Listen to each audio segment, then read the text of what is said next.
이번 주일 말씀 제목은 나를 세상을 이긴 승리자로 만들어주는 의식, 이렇게 말씀하셨고 제목이 그거예요.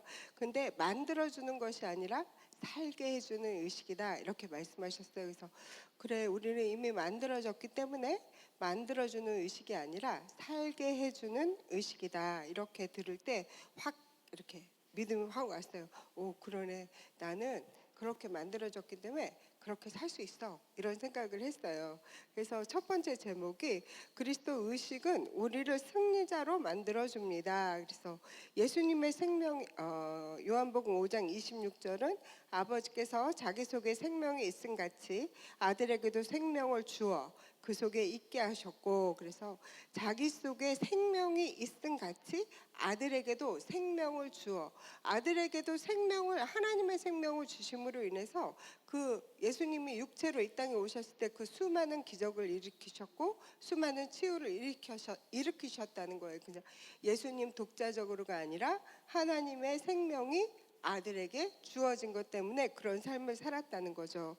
그래서 우리가 이 말씀을 어떻게 해야 되는가 하면 자리 잡고 정착되어라, 이렇게 말씀하셨어요. 골로새서 1장 23절 말씀에 만일 너희가 자리 잡고 정착된 믿음 안에 계속 있으며 복음의 소망에서 떠나지 아니하면 그러하리라. 이것은 너희가 들었고 하늘 아래 있는 모든 피조물에게 전파된 것이라.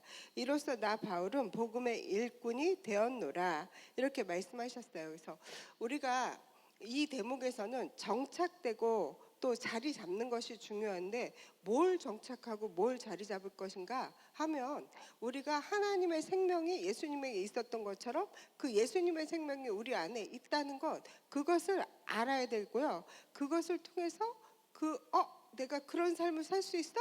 이런 의식이 자리 잡아야 되고 정착되어야 된다는 것이죠. 그랬을 때 복음의 소망이 우리 안에 있고요. 그 소망을 우리가 펼칠 수 있다고 하셨습니다. 그래서 다른 사람들은 모르는 것에서 막 부딪혀가지고 이제 더 이상 알아가고 막 이런 거를 하는데 우리는 그런 사람들이 아니라는 거예요.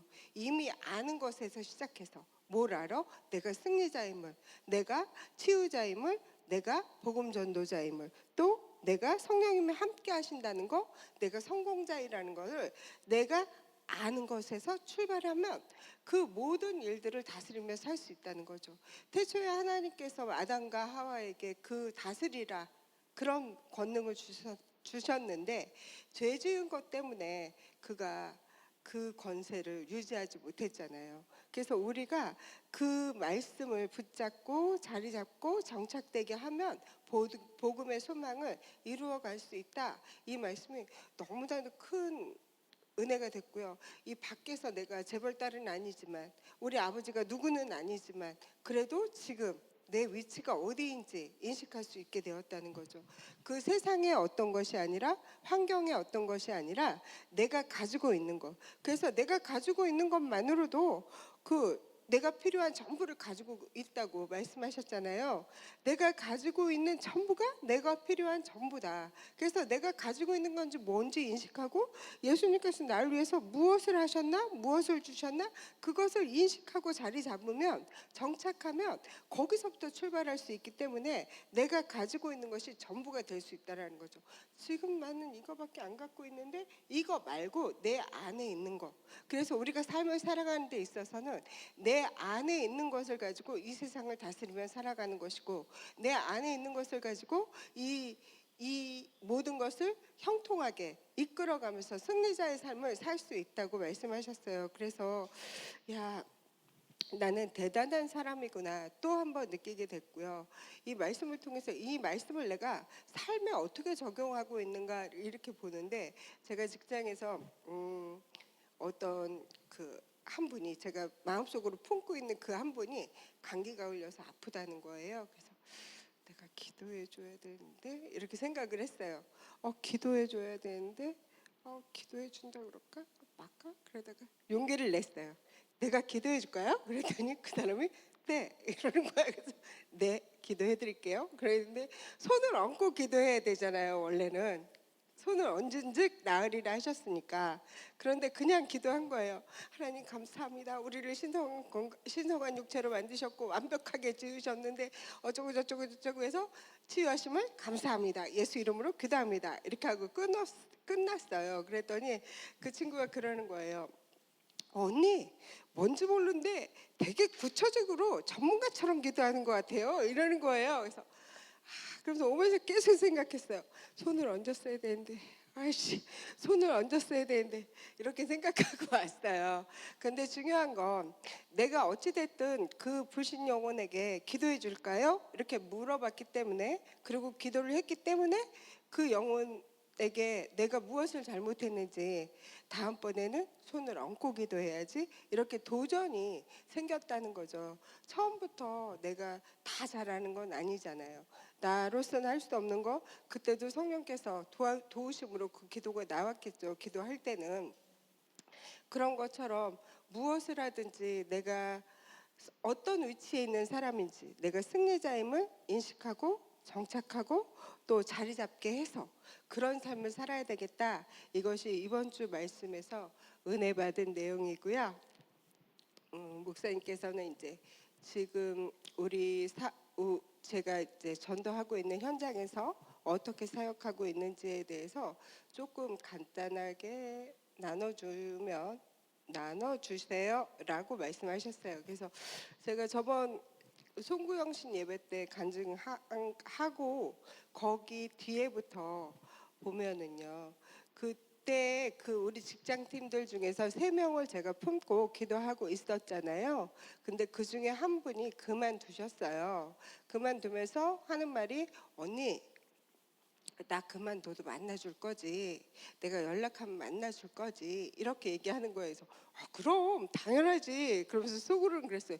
내가 찍었는데 어떻게 놓냐, 네가 연락 안 해도 내가 연락하지, 이런 마음이었어요. 그래서 고맙지 나야, 이렇게 하고 그분이 그만두신 지 이제 한 달 정도 돼가는데요. 그 와중에 그만두고 2번인가 만나서 운동하고요. 그분은 워낙 운동을 좋아하니까 운동하고 우리 최미락 원사님이 추천해 주신 밥집 가서 밥 먹고 그렇게 했는데, 그 밥집도 너무 좋다고, 뭐 별거 아닌 걸 되게 좋아해요. 뭐라 그러냐, 언니 여기 고등어 진짜 맛있어요. 그래서 나 가성비 갑이야, 나 아는 데 많어, 날 불러, 막 이렇게 얘기를 했어요. 그냥 일부러 그렇게 말했어요. 친해지려고. 그렇게 해서 그분하고는 지금도 그냥 아직 말씀은 안 들어갔고요. 또 카페에 가서 얘기하는 때에 이제 우리 아들 얘기가 나왔어요. 그래서 아들이 이런 성격이고 이렇게 되어 있고 이런데 내가 하나님을 믿었다 못 믿었다 하더라.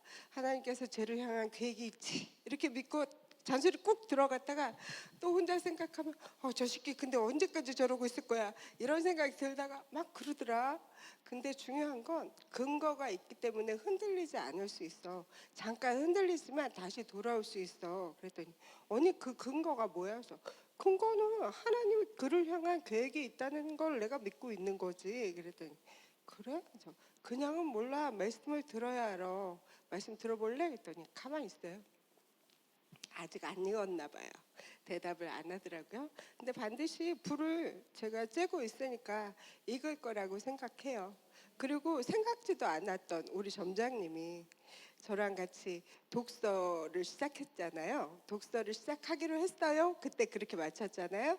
근데 독서를 시작했어요. 뭐로 했냐면 당신은 하나님의 최고의 걸작품입니다, 이걸로 했어요. 그래서 언니 책은 뭘로 해요? 이러시더라고요. 그래서 책이요? 제가 정할게요. 그러고서 제가 책을 3권을 사가지고 그분 한 권 드리고 제가 또 두 개 킵해놨습니다. 저는 원래 갖고 있던 게 있어서.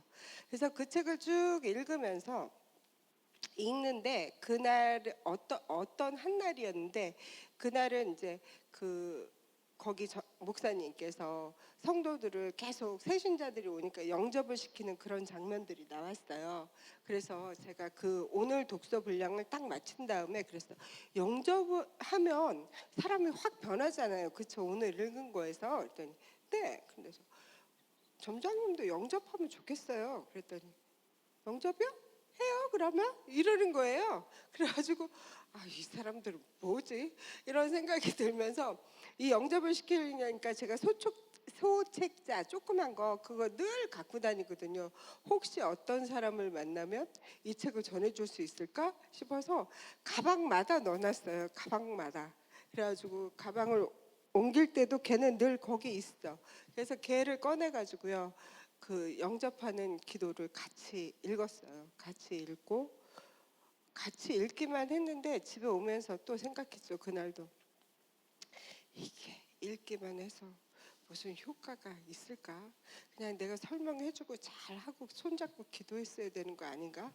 이런 생각이 들었어요. 그러니까 제가 스스로 이 말씀에 대한 능력 그것도 말씀을 읽기만 해도 걔가 능력이 나타나는 건데 말씀이 하나님이신데 제가 꼭 뭔가를 해야 될 것 같은 그런 생각이 드는 거예요. 그래서 이건 아닌 것 같아. 다음에 다시 해야지 이랬어요. 그랬는데 다음 주에 책을 읽는데 보니까요. 그 책이 기독교 서적이잖아요. 그러다 보니까 그 사람이 생소한 말도 많고 이게 무슨 말인지 모르지만 글씨를 읽는 그런 분위기였어요. 전에는. 근데 그 영접한 다음 주에는 그 말씀을 읽을 때 얘 뭔가 알아듣는 것 같아. 이분이 좀 변했어요. 그래서 진짜 똑똑해졌는데 점장님 그랬더니 뭐가요? 그래서 아니 영접해서 더 똑똑해진 것 같다고 그랬더니 그래요? 그래서 아무튼 그 책이 한 권이 끝났어요. 끝나고 난 다음 책을 읽는데 뭘 할까 무지하게 고민했어요. 무슨 책을 읽어야 할까. 그런데 그분이 그러더라고요. 저는요 인문학 좋아하고요. 뭐 좋아하고요. 그래서 그래요. 근데 우리 인문학은 이제 살 만큼 살아서 웬만큼 다 알아. 그러니까 경제책 읽읍시다. 이래가지고서는 그 따라 돈 공부 미루지 마라를 시작했어요. 그래서 읽는데 첫 주가 지나고 그분과 독서를 하면서 제 마음에는 늘 이게 있잖아요. 이 사람에게 그 새가족반 양육반이 들어가야 되는데 새가족반 양육반이 들어가야 되는데 새가족반 양육반이 들어가야 되는데 세례요한을 해야 되는데 이게 입이 쉽게 잘 안 떨어지더라고요. 그런데 이제 사모님이 문자하셨어요. 그래갖고 권사님 뭐 이렇게 해서 그 점장님한테 새가족반 양육반 전하시면 좋을 것 같아요. 아멘을 일단 보냈어요. 아멘. 근데 새가족반 양육반 세례요한해서 이 사람 듣는다 그러면 제가 그때부터 또 공부를 해야 되잖아요.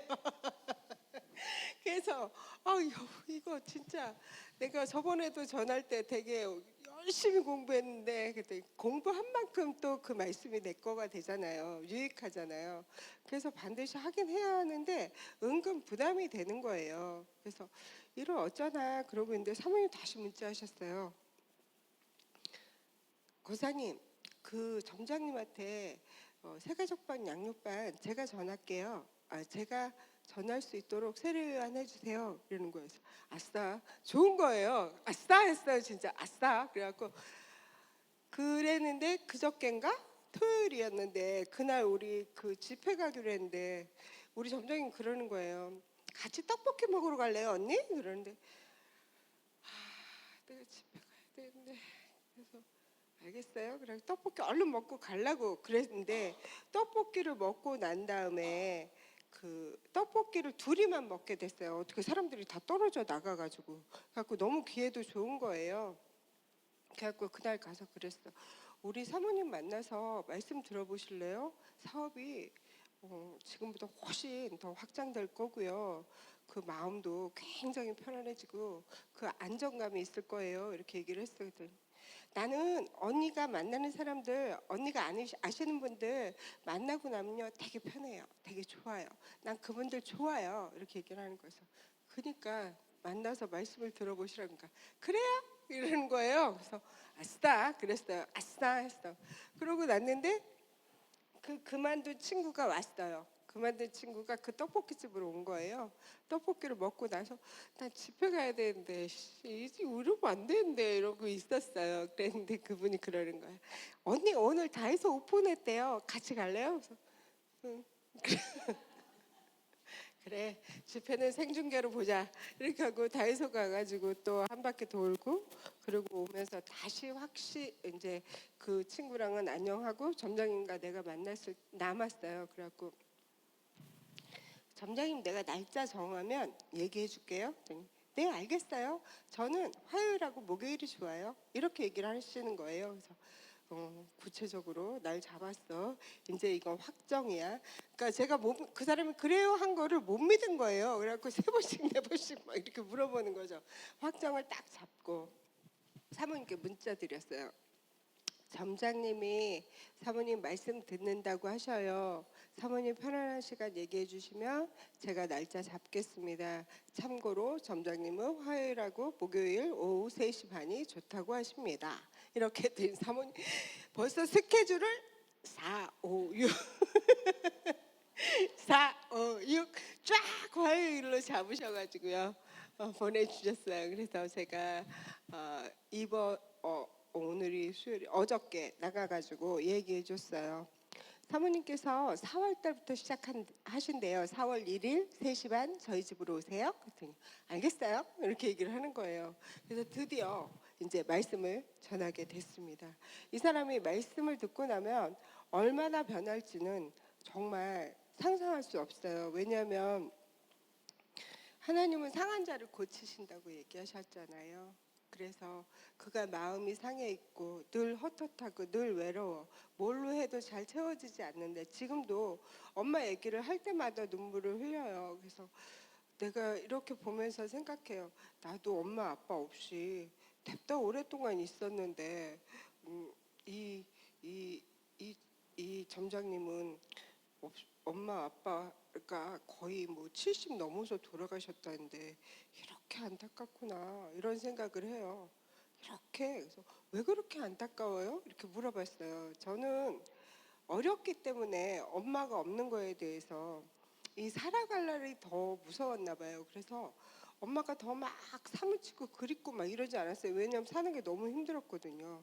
그런데 이분은 오랫동안 엄마랑 같이 있으면서 그 엄마한테 받은 혜택만 생각나고 자기가 엄마한테 못 해준 것만 생각난대요.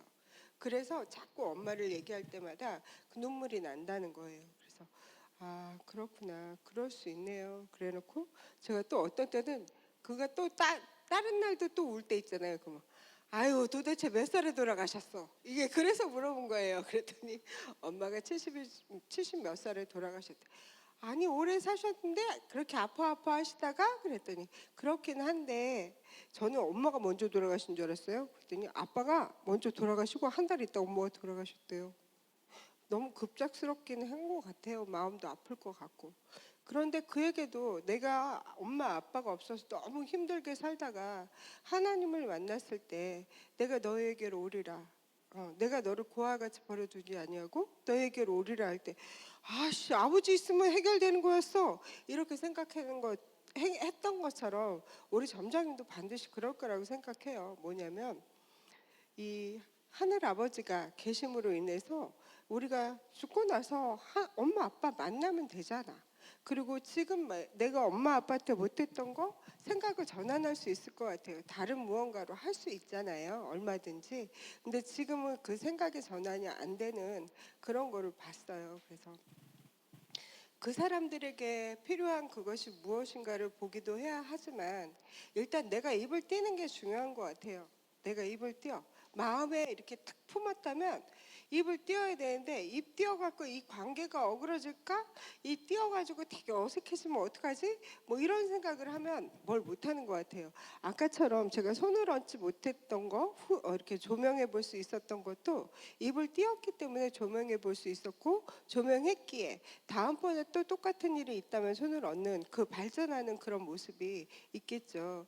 그것처럼 내가 있는 그 주변에서 그 입들을 띄워보는 게 너무 중요한 것 같고요. 지금 아까 그 기도해줬던 그 엄마한테는 자꾸 제가 요새 세례요한 하는 게 그 딸애를 우리 주일학교 보내세요. 정말 어마어마해요. 그래서 주일학교 세례요한이 세례요한을 하고 있어요. 그래서 목사님께서 저에게 최근에 일어나고 있는 일에 대해서 간증하라고 하신 이유가 있겠죠. 근데 저는 그것까지는 모르지만 그때부터 벌써 이게 6개월 넘은 것 같아요. 6개월 정도 된 것 같아요. 마음을 품고 가서 그들을 만났는데 그 중에서 전부 다 아니고 그 중에 3명을 품었는데 그 중에 하나예요. 이게 30%예요. 대단해요. 그죠? 30%에게 말씀이 들어가고 있는 거예요. 우리 예전에는 10%만 걷어도 너무 좋아 이런 얘기 했었잖아요. 휴지 나눔 아무데나 막 하면서 이 중에 10%만 걸려 어디야? 뭐 이랬었는데 지금은 그래도 내가 있는 그 바운더리 안에서 마음밭 좋은 사람을 고를 수 있잖아요. 그냥 맨 땅에 헤딩이 아니라 너무 좋은 것 같아요. 그래서 그들에게 일단 처음부터 복음이 들어가지는 않아요. 한데 무언가를 시작하는 건 좋은 것 같아요. 뭘 중심으로? 나를 중심으로. 그들이 하자 했을 때 하는 거 말고 마트도 저 진짜 여러 번 갔어요. 요새 이분들하고 마트도 가고요. 농산물 시장도 가고요. 다이소도 가고요. 그들이 좋아하는 거 내가 그렇게 많이 안 좋아해도 할 수 있어요. 그래서 하면 되고요. 마트 같은 데는 권사님이야 낮에 노니까 갈 수 있죠. 우린 다 직장 다녀요. 직장 다녀도요. 저녁 때 9시까지 10시까지 마트 문 엽니다. 같이 한번 쇼핑해 보세요. 마음이 확 열립니다. 그들이 좋아하는 거 하다 보면 마음이 확 열리는 거를 이렇게 체험할 수 있어요. 그래서 처음부터 이 사람에게 우리 교회 와보세요. 하나님 만나보세요. 이것도 물론 중요하죠. 그렇게 해서 걸리는 사람도 있지요. 그런데 그게 아니라 그들의 마음을 먼저 사고 그 다음에 그들에게 내가 하고 싶은 거를 이렇게 스미게 하는 거예요. 스미게. 그래서 내가 원하는 거, 내가 목표하는 건 그가 새가족반 양육반 듣고 하나님을 만나서 예배당에 나와서 예배드리는 거. 거기까지가 저의 목표죠. 그리고 나서는 그때부터 계획을 짜면 되는 거니까 지금은 그게 목표인데요. 그것을 목표로 품고 기도하고 그들이 나를 좋아할 수 있도록 일단 그들이 하나님을 좋아할 수는 없어. 왜냐하면 정보가 없으니까. 그들이 나를 좋아할 수 있도록 내가 그들하고 놀아주는 거예요. 근데 시간을 내야 돼요. 시간을 낼 수밖에 없어요. 전 진짜 소파하고 붙어 있는 거, 침대하고 붙어 있는 거 너무 좋아합니다. 아무도 없을 때 특히 그거 너무 좋아하는데 침대에 붙어 있다가도 전화해갖고 운동 갈래요? 가요? 그리고 저 운동 가고요. 언니 마트 갈래요? 네, 마트 가요. 그리고 갔다 와요. 그럼 별로 살 것도 없어요. 왜냐면 쿠팡이 다 갖다 줘가지고 살 게 없어. 그래도 갔다 옵니다. 그러다 보면 점점 친해지고요. 저는 이제 고정숙 자매님도 곧 말씀이 들어갈 거라고 기대하고 꿈꿉니다. 이상입니다.